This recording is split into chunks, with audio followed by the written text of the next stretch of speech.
Hello creative people, welcome to the craft session. I hope you all are doing good. Did you check my previous video of how to make coasters from the newspaper? If not, then do watch it. Today I'm going to show you how I made this beautiful basket out of newspaper.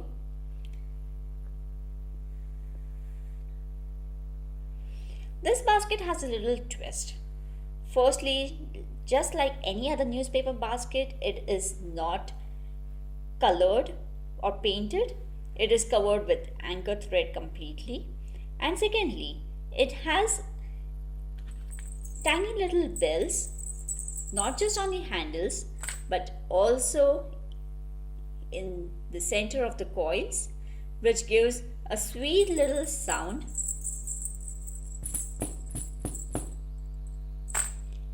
So, would you like to make one for yourself?